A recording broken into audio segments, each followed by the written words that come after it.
क्या दोस्तों, यूएई के जो इन्वॉय हैं हुसैन हसन मिर्ज़ा, इनके द्वारा रिसेंटली एनडीटीवी को एक इंटरव्यू दिया गया और इस इंटरव्यू के अंदर इन्होंने कहा कि हम यूएई को एक लॉन्च पैड के रूप में यूज़ नहीं होने देंगे। इस वजह से हम इस युद्ध को बहुत ज़्यादा बढ़ावा दे नहीं रहे हैं। बट युद्ध धीरे धीरे करके बढ़ता जा रहा है, खतरनाक होता जा रहा है। ऐसी कंडीशन में भारत के प्रधानमंत्री का केवल एक कॉल लिटरली इजराइल और ईरान के बीच में चल रहे युद्ध को पूरी तरीके से रोक सकता है। यह स्टेटमेंट इनके द्वारा दिया गया and it is true. How but इसे मैं शिवलिंग चौहान डिटेल में आप लोगों के साथ में चर्चा करूंगा।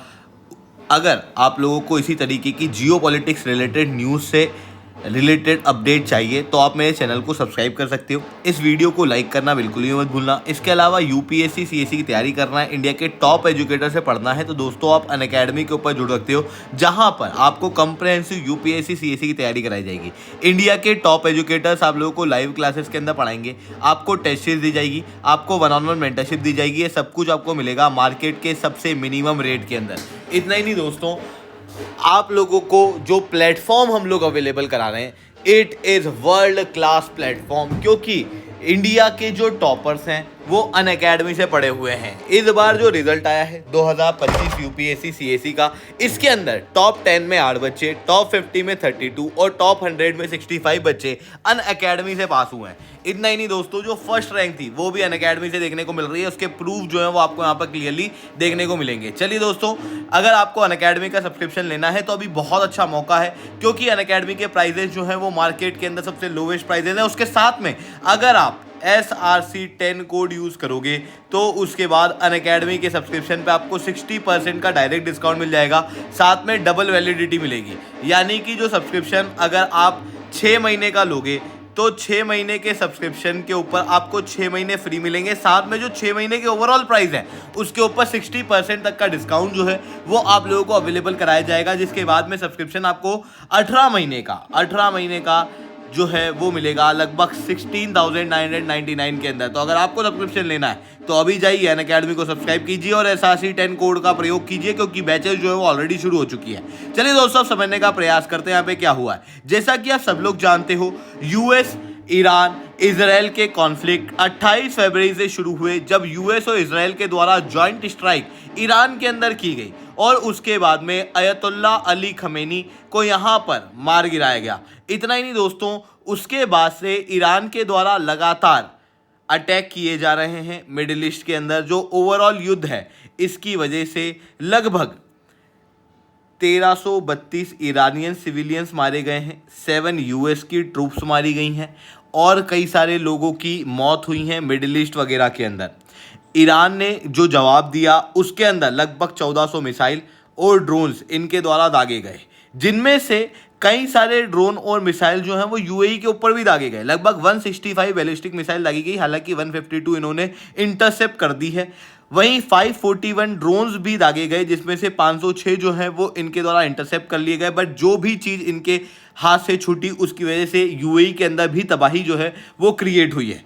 इस तरीके के डेवलपमेंट देखने को मिल रहे हैं और अभी तो ये डेवलपमेंट और ज़्यादा खतरनाक हो जाएंगे, क्योंकि जो रिसेंटली सुप्रीम कमांडर इनके द्वारा नियुक्त किया गया है, जो कि खमेनी के ही बेटे हैं, इनकी वजह से आने वाले समय में युद्ध और ज़्यादा बढ़ सकता है। ये ग्लोबल एक्सपर्ट मानते हैं, क्योंकि जो मोज्तबा खमेनी है he is really a conservative, a hardliner, और ये न्यूक्लियर एक्टिवेशन के अंदर भी दूसरी बार नहीं सोचेंगे, जिसकी वजह से ट्रंप की एक बहुत बड़ी हार के रूप में चीज़ों को देखा जा रहा है। मिडिल ईस्ट के अंदर आने वाले समय में कॉन्फ्लिक्ट और ज़्यादा बढ़ सकता है, इस रूप में भी चीज़ों को देखा जा रहा है। ऐसी कंडीशन में यूएई के जो इन्वॉय हैं हुसैन हसन मिर्ज़ा, इन्होंने एनडीटीवी को एक इंटरव्यू दिया और इस इंटरव्यू के अंदर इन्होंने कहा कि हम यूएई को एक लॉन्च पैड की तरह यूज़ नहीं करने देना चाहते। हम नहीं चाहते कि अमेरिका या इजराइल यूएई को यूज़ करे ईरान के खिलाफ। इस वजह से हम ऑफिशियल रूप से युद्ध के अंदर नहीं उतर रहे हैं। बट हाँ, एक बात बिल्कुल श्योर है, अगर ईरान और इजराइल का युद्ध रोकना है तो फिर भारत के प्रधानमंत्री को केवल एक फ़ोन लगाना पड़ेगा। भारत के प्रधानमंत्री का एक फ़ोन इजराइल और ईरान को जाएगा और जो पूरा मसला है वही रिजॉल्व हो जाएगा। ये इन्होंने ऑफिशियल रूप से कहा है and he is not a small person, he is the first UAE envoy to India. तो लिटरली इनके द्वारा ये स्टेटमेंट जो है वो यहाँ पर दिए गए हैं। अब आप कहोगे कि भारत के प्रधानमंत्री की इतनी इजराइल और ईरान क्यों सुनेगा। पहले बात करते हैं ईरान क्यों सुनेगा।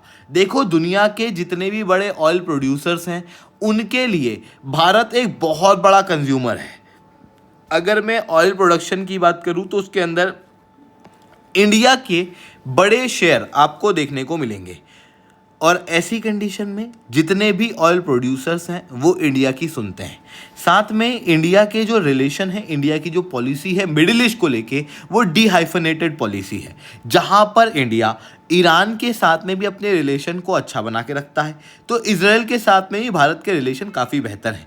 अगर मैं ईरान से बात करूं या मिडिल ईस्ट के बाकी इस्लामिक कंट्रियों से बात करूं तो भारत के अंदर भारत के एक बड़ा डायस्पोरा इस रीजन के अंदर रहता है, जो कि 50 बिलियन से ज़्यादा का रेमिटेंसेस भी इंडिया के अंदर भेजता है। आप सोच सकते हो कितनी बड़ी आबादी भारत की मिडिल ईस्ट के अंदर रहती है। ऐसी कंडीशन में मिडिल ईस्ट के अंदर जितने भी बड़े बिजनेसमैन्स हैं, जितने भी बड़े लीडर्स हैं, they respect India and they respect Indian prime minister as well. इतना ही नहीं, चबाहर पोर्ट का आप लोग सब लोग जानते होंगे, ईरान के अंदर जो चबाहर पोर्ट है उसका शहीद बेहेस्ती टर्मिनल इंडिया को सप्लाई किया गया है, इंडिया के पास में आज के समय पे है, जो कि चाइना के बेल्ट एंड रोड इनिशिएटिव को काउंटर करने में भारत की मदद कर रहा है। तो इंडिया जो है वो कनेक्टिविटी पॉइंट ऑफ व्यू से भी ईरान से यहाँ पर कोऑपरेट करता है। इवन जो ग्लोबल व्यापार है इंडिया और ईरान का, वो काफ़ी तेज़ी से बढ़ता हुआ दिखाई दे रहा है। वहीं दूसरी तरफ इजराइल और यूएस की बात करें तो AI, cyber security, defence technology related relation हम लोगों को देखने को मिलते हैं। इंडिया और इजराइल के द्वारा 25-26 फरवरी को, यानी कि युद्ध के शुरू होने के जस्ट 2 दिन पहले, जो रिलेशंस हैं उनको स्पेशल स्ट्रेटेजिक पार्टनरशिप के अंदर एलिवेट कर दिया गया था। भारत के प्रधानमंत्री खुद इजराइल के अंदर गए थे और वहाँ पर दोनों के द्वारा डीप टॉक्स जो है वो की गई थी ग्लोबल इश्यूज़ को लेके। ऐसी कंडीशन में इंडिया के रिलेशन दोनों ही देशों से काफ़ी ज़्यादा बेहतर हैं, जो कि वॉर को रोकने में काफ़ी ज़्यादा सक्षम बनाएगा। इतना ही नहीं दोस्तों, भारत के प्रधानमंत्री की बात न केवल ईरान और इजराइल के लीडर बल्कि वहाँ की जो बिजनेस कम्युनिटी है वो भी मानती हैं, क्योंकि they respect charisma of Indian prime minister. इतना ही नहीं, देखो, अगर ये दोनों देश आपस में मिल के युद्ध को रिजॉल्व करना चाहेंगे तो ब्यूरोक्रेसी इन्वॉल्व होगी, जहाँ पर लीडर टू लीडर टॉक्स होना मुश्किल है। ब्यूरोक्रेसी चीज़ों को काफ़ी स्लो करेगी। ऐसी कंडीशन में युद्ध को रोक पाना काफ़ी ज़्यादा मुश्किल और टाइम टेकिंग होगा।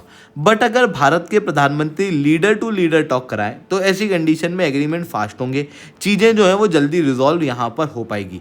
तो ये चीज़ यहाँ पर देखने को मिल रही है।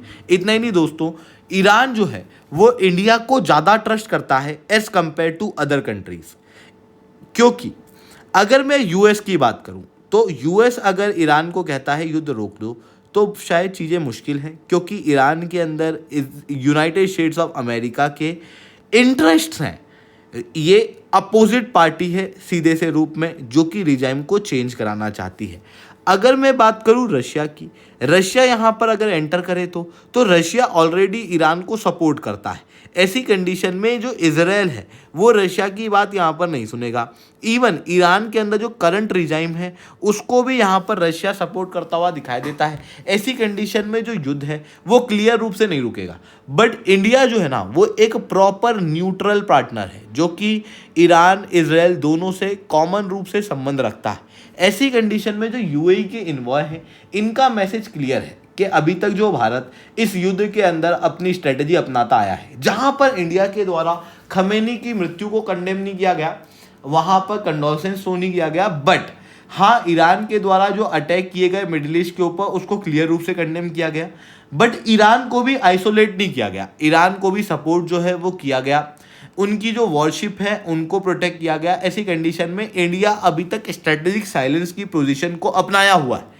बट यूएई के इन्वॉय का कहना है कि स्ट्रेटेजिक साइलेंस की जरूरत नहीं है, भारत को बोलने की जरूरत है।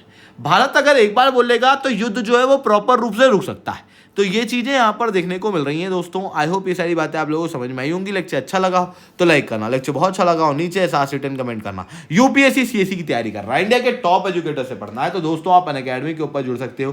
कंप्रहेंसिव यूपीएससी सीएससी की तैयारी अनअकैडमी आप लोगों को कराएगा। ठीक है दोस्तों, आज के लिए इतना ही रखते हैं। That's all from my side. जय हिंद, जय भारत।